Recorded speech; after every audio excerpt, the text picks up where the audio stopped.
तो गाइस, तो previous video में हमने देखा था इस डिजीज के बारे में कि इस डिजीज में कैसे अमाइलॉइड प्रोटीन जो है, जो कि एक्स्ट्रा सेलुलरली मतलब सेल के बाहर जाके हमारे बॉडी में डिफरेंट साइट्स में जाके ये मतलब वहां पे जाके इकट्ठा हो रहा था और बहुत सारे डिजीज कॉज कर रहे थे। ठीक है, इसकी हमने स्टेनिंग देखी थी कि कैसे इसको स्टेन करना है। ठीक है, इसकी पैथोजेनेसिस देखी थी और क्लासिफिकेशन भी देखी थी कि इस डिजीज की क्लासिफिकेशन क्या होती है। ठीक है, आज हम देख रहे हैं कि ये जब डिफरेंट ऑर्गन्स को इफेक्ट करता है तो उन ऑर्गन में क्या इफेक्ट आता है और उन ऑर्गन का क्या ग्रॉस या क्या मॉर्फोलॉजिकल चेंजेस उसके अंदर या क्या मतलब आपको माइक्रोस्कोपी में क्या क्या चेंजेस दिखेंगे। ठीक है, तो आज इस वीडियो में हम ये देखने वाले हैं और टोटल हम 4 ऑर्गन्स लेने वाले हैं, that is kidney, spleen, liver और हार्ट। ठीक है, तो इनमें हम चेक करेंगे कि इस डिजीज का क्या इफेक्ट आता है। ठीक है, तो सबसे पहले देखते हैं किडनी। अब किडनी और जो स्प्लीन है ना वो बहुत इंपॉर्टेंट है, इसमें सबसे ज्यादा चेंजेस देखने को मिलता है और ज्यादा मोस्ट कॉमन जो चेंजेस दिखता है ना वो किडनी और स्प्लीन में ही दिखता है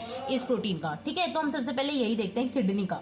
यहाँ ये लिखा भी है कि किडनी जो है वो most common and most serious form of organ involvement होता है इन सिस्टमिक अमाइलॉइडोसिस। ठीक है, तो अगर सिस्टमिक अमाइलॉइडोसिस में कोई भी अगर ऑर्गन इन्वॉल्व हो रहा है तो मोस्ट कॉमन जो होगा वो किडनी होगा और सबसे ज्यादा सीरियस भी इसी ऑर्गन में होता है। ठीक है, इसके अलावा अर्लीस्ट जो चेंज आता है बिकॉज ऑफ दिस डिजीज, इसकी वजह से क्या होता है, थिकनिंग हो जाती है ग्लोम्युलर बेसमेंट मेम्ब्रेन की। ठीक है, तो आपको पता है हमारे किडनी में जितना भी हम नेफ्रॉन्स पढ़ते हैं तो उसमें ग्लोम्युलस क्या होता है, बेसमेंट मेम्ब्रेन उसका क्या होता है। ठीक है, बोमेन्स कैप्सूल सब कुछ आपको आइडिया होगा। तो यहाँ पे क्या होता है कि इसके डिपोजिशन की वजह से क्या होता है, थिकनिंग हो जाती है ग्लोम्युलर बेसमेंट मेम्ब्रेन की। ठीक है, तो इससे आपको समझ आ रहा होगा कि किडनी के फंक्शन पे इफेक्ट होगा। ठीक है, और किडनी के फंक्शन पे क्या इफेक्ट होगा वो हम देख रहे हैं आगे। तो इसमें क्या होता है, अमाइलॉइड जो होता है वो प्राइमरी डिपॉजिट होता है ग्लोमुलाई में, बट इंटरस्टिशियल और पेरिट्यूब्यूलर टिश्यूज में भी जाके और आर्टरीज, आर्टिरोल्स ये सब भी इफेक्ट हो सकता है। ठीक है, पर तो इसमें क्या बोला गया कि इनिशियली तो ग्लोमुलस में जाके डिपॉजिट होता है, पर इसके अलावा जो ट्यूबुलर्स होते हैं, ट्यूब्यूल्स होते हैं, इंटरस्टिशियल स्पेसेस होते हैं वहां, या आर्टरीज होती है, ठीक है, और या एफरेंट या ईफरेंट आर्टेरियोल्स होते हैं, उसमें भी जाकर डिपोजिशन हो सकता है अगर बहुत ज्यादा ही सीवियर या बहुत ज्यादा एडवांस स्टेज है इसकी तो। ठीक है, इसके अलावा इसके क्लिनिकल फीचर्स क्या होता है, तो जब किडनी इन्वॉल्व होता है तो क्लिनिकल फीचर्स क्या होता है, प्रोटीनूरिया मतलब बहुत ज्यादा प्रोटीन आएगा यूरिन में और नेफ्रोटिक सिंड्रोम हो जाता है। ठीक है, तो मैसिव प्रोटीनूरिया और नेफ्रोटिक सिंड्रोम होता है। ये क्यों होता है, क्योंकि एबनॉर्मली इंक्रीज हो गई है परमेबिलिटी ऑफ ग्लोमेरुलर कैपिलरीज। ठीक है, इसका मतलब क्या है कि जो कैपिलरीज जो होती है ना उनकी परमेबिलिटी बढ़ गई है, जिसकी वजह से जो प्रोटीन पहले पास आउट नहीं हो पा रहे थे यूरिन में वो भी पास हो रहे हैं, जिसकी वजह से यूरिन में बहुत ज्यादा प्रोटीन है, बॉडी में प्रोटीन बहुत ज्यादा कम है और बॉडी में नेफ्रोटिक सिंड्रोम हो जाएगा, जिससे ओवरऑल बॉडी पूरी एडिमेटिस हो जाती है। ठीक है, एडिमा हो जाता है, तो ये कंडीशन हो जाती है और ये उसका क्लिनिकल फीचर होता है। ठीक है, अब देखते हैं, ये तो क्लिनिकल फीचर देख लिया कि कैसे प्रेजेंट होगा ये कंप्लेन, पर अब देखते हैं कि ग्रॉसली जो किडनी होगी वो कैसी दिखेगी। तो जो नॉर्मल जो किडनी है ना उसको अगर जब हम ग्रॉसली चेक करते हैं तो उसका साइज नॉर्मली लगता है, नहीं तो स्लाइटली एनलार्ज दिख सकता है, ज्यादा इतना चेंजेस नहीं होता, लेकिन टर्मिनली कॉन्ट्रैक्टेड हो सकता है ड्यू टू इस्चीमिया। ठीक है, तो इसका मतलब क्या है कि अगर सिर्फ ग्लोमुलर डिपॉजिट सिर्फ और सिर्फ ग्लोमुलस में डिपॉजिट हुआ है मे बी इतना ज्यादा साइज का या इतना सारे चेंजेस नहीं दिखे, लेकिन अगर जो आर्टिरोल्स है, जो आर्टरीज है, उनमें जाके अमाइलॉइड डिपॉजिट हो रहा है तो इसकी वजह से क्या होगा, इस्चीमिया हो सकता है, ऑब्स्ट्रक्शन हो सकता है, इस्चीमिया होगा, तो टर्मिनली कॉन्ट्रैक्ट हो सकता है ड्यू टू इस्चीमिया। ठीक है, इसके अलावा जब किडनी का हम कट सरफेस लेते हैं तो वो कट सरफेस जो होता है वो पेल, वैक्सी और ट्रांसलूसेंट दिखता है। ठीक है, पेल, वैक्सी और ट्रांसलूसेंट। अब ये वर्ड ना याद रखना, क्योंकि आगे ना हम जब स्प्लीन पढ़ेंगे, लिवर पढ़ेंगे या हमारा हार्ट में जब पढ़ेंगे इसका डिपोजिशन, तो वहां पे भी जब हम कट सरफेस लेते हैं इन ऑर्गन्स का तो सभी पेल, वैक्सी और ट्रांसलूसेंट ही दिखते हैं। ठीक है, तो ये है इसका ग्रॉस फीचर्स। अब देखते हैं माइक्रोस्कोप में ये कैसा दिखेगा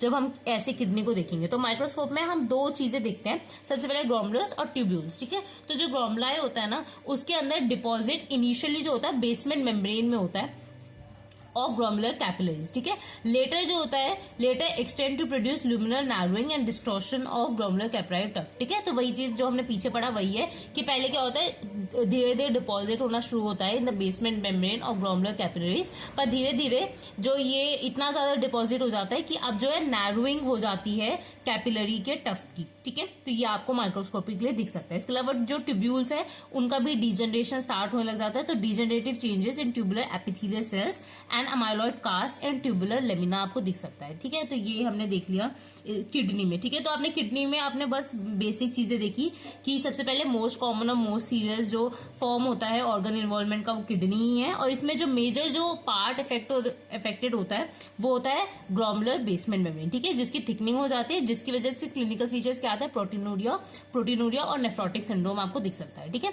तो ये हुआ हमारा किडनी। अब हम स्टार्ट करते हैं स्प्लीन से। अब स्प्लीन करने के लिए सबसे पहले आपको स्प्लीन का ना हिस्टोलॉजी पता होनी चाहिए।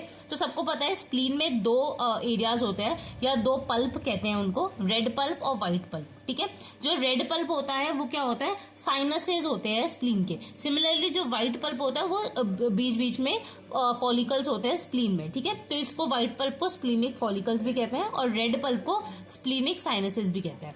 तो अगर जब जो अमाइलॉइड का डिपोजिशन जब स्प्लीनिक फॉलिकल्स में होता है, दैट मीन्स व्हाइट पल्प में जब डिपोजिशन होता है तो उसकी अपीयरेंस सैगो स्प्लीन की तरह लगती है। ऐसा लगता है कि साबूदाना या टपियोका कहते हैं उसको इंग्लिश में, वो जाके डिपॉजिट हो गए हैं हमारे स्प्लीन में। ठीक है, तो जब हम ग्रॉसली चेक करते हैं तो ऐसा लगता है सैगो स्प्लीन हो गया है। ठीक है, तो ये होता है जब व्हाइट पल्प में जाके अमाइलॉइड डिपॉजिट होता है। लेकिन अगर जब वो अमाइलॉइड व्हाइट पल्प में ना होके उसके अलावा जो स्प्लीनिक साइनसेस है, जो रेड पल्प है, देखो स्प्लीन दो इस चीजों से बना, या तो व्हाइट पल्प या तो रेड पल्प। अगर व्हाइट पल्प में नहीं हो रहा तो रेड पल्प में होगा। तो रेड पल्प में जब डिपॉजिट होता है तो जो वो स्प्लीन होता है उसको लार्डोशियस स्प्लीन कहते हैं। लार्डोशियस का मतलब होता है फैट ऑफ पिग। ठीक है, तो वो दिखने में ऐसा लगता है, तो इतना ज्यादा वो पेल वैक्सी, आपने कभी पिग को देखा होगा तो कितने ज्यादा वो चिकने से थोड़े लगते हैं ना, और कैसे मतलब लगते हैं,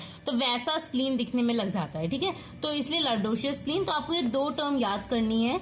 ठीक है, एक तो ये वाली और एक सैगो स्प्लीन। ठीक है, तो सैगो स्प्लीन कब होता है और ये वाला स्प्लीन कब होता है, कहाँ पे डिपॉजिट हो रहा है, कौन से पल्प में, तब जाके ऐसा हो रहा है, तो आपको ये चीज पता होनी चाहिए। ठीक है, तो ये हमने स्प्लीन का ये किया। इसके अलावा स्प्लीन में ग्रॉसली ऐसे और कुछ चेंजेस नहीं दिखते, बस मेजरली ऐसा चेंजेस आपको दिखेगा अगर वहां पे माइक्रोस्कोपिक अगर हम वहां पे इसका एग्जामिनेशन करते हैं स्प्लीन का तो। ठीक है, स्प्लीन के बाद आ जाते हैं लिवर पे। लिवर में अब क्या क्या चेंजेस दिखते हैं। ठीक है, तो जब लिवर होता है ना, लिवर जब हम ग्रॉसली देखेंगे तो उसका ग्रॉस फीचर्स में लिवर जो होगा वो बड़ा दिखेगा, ऑफन एनलार्ज, पेल, वैक्सी और फॉर्म। तो ये तो मैंने बताया था, पेल तो होगा ही, वैक्सी और फॉर्म हो जाता है। ठीक है, इसके अलावा माइक्रोस्कोपिक एग्जामिनेशन में क्या होता है, amyloid appear in space of DC. तो आपको पता है कि स्पेस ऑफ डिसी क्या होता है लिवर में, तो ये जो होता है स्पेस ऑफ डिसी में जाके लिवर में अमाइलॉइड प्रोटीन जाके इकट्ठा होने लग जाता है। और लेटर ऑन क्या होता है, अब स्पेस ऑफ डिसी पूरा भर गया तो अब क्या होगा, हिपैटोसाइट्स को धीरे धीरे कंप्रेस करने लगेगा। ठीक है, तो यही लिखा है, लेटर कंप्रेसेस हिपैटोसाइट इवेंचुअली। ठीक है, इसकी वजह से क्या होता है, अब लिवर पहले तो एनलार्ज लगेगा क्योंकि प्रोटीन डिपॉजिट हो रहा है, अब धीरे धीरे जो हिपैटोसाइट है उनकी डेथ होने लग जाएगी, हिपैटोसाइट श्रंक होने लगेंगे, कंप्रेस होने लगेंगे, जिसकी वजह से ओवरऑल जो लिवर का जो पेरेन्काइमल जो लिवर होगा वो भी श्रंक, एट्रोफिक और रिप्लेस हो जाएगा बाय अमाइलॉइड। ठीक है, तो ये ऐसा हो जाता है लिवर। ठीक है, इसके अलावा एक यहाँ पॉइंट लिखा है जो बहुत इंपॉर्टेंट है, वो क्या है कि अगर कभी भी ये लिवर में डिपॉजिट होता है तो इसमें जो लिवर फंक्शन होता है ना वो नॉर्मल ही रहता है। ठीक है, जो लिवर फंक्शन रिमेन नॉर्मल। ठीक है, टिल एडवांस स्टेज, जब तक एडवांस स्टेज नहीं आ जाते, जब तक आपको पता ही नहीं चलेगा कि लिवर में कोई पैथोलॉजी है। तो ये बहुत पेक्यूलियर इसकी चीज है कि इसमें पता नहीं चलता और लिवर फंक्शन बहुत ही ज्यादा नॉर्मल रहता है। ठीक है, तो ये हो गया लिवर के बारे में। अब देखते हैं हार्ट में। तो हार्ट में क्या हो रहा है, तो जो हार्ट होता है वो जो है ऐसा ऑर्गन है जो कि इन्वॉल्व हो सकता है बोथ सिस्टमिक और लोकलाइज्ड अमाइलॉइडोसिस में। ठीक है, सिस्टमिक तो आपको पता है कि पूरी बॉडी में कहीं कहीं हो रहा है, इसका लोकलाइज हार्ट में भी होता है। तो आपने पीछे, अगर आपको याद होगा, जब हमने क्लासिफिकेशन पढ़ी थी, अगर आपने नहीं पढ़ी है तो मैं उसका लिंक दे दूंगी इस वीडियो में। तो हमने इससे पहले वाली वीडियो में क्लासिफिकेशन ऑफ दिस डिजीज पढ़ा था, तो उसमें हमने देखा था कि एक लोकलाइज्ड अमाइलॉइडोसिस में एक टर्म थी दैट इज सेनाइल अमाइलॉइडोसिस, जिसके अंदर हमने सेनाइल हार्ट का पढ़ा था, ठीक है, सेनाइल कार्डियक करके पढ़ा था।